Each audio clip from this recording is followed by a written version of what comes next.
Never does he enter a maneuver in which he doesn't know exactly what the outcome is going to be.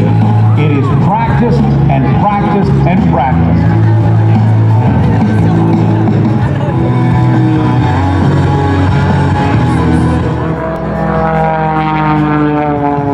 He's going to demonstrate what it's like to tumble one of these airplanes using the power of the engine. There it is, right there. Oh!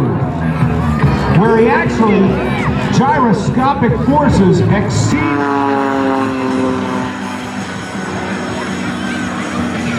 That is called the spiraling tower.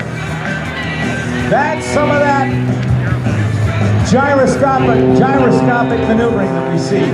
Flown by this living legend of aviation, and right now Sean D. Tucker commands the T6. And today, folks, he's flying this plane in honor of his hero and his mentor, Bob Hoover. Bob Hoover wasn't just a war hero. He wasn't just one of the greatest fighter pilots. He wasn't just one of the great pilots ever to live. That's what every famous pilot says. He's the best.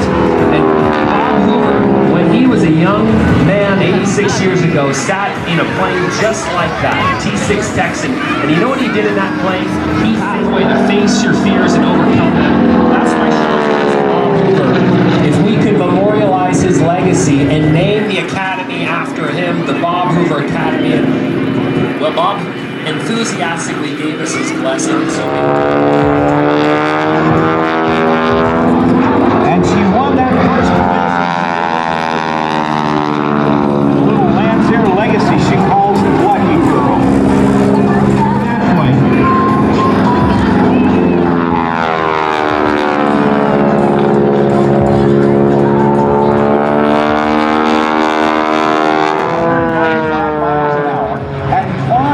Like you see here, an initial climb rate of nearly a mile a minute. Now watch him as he comes back down.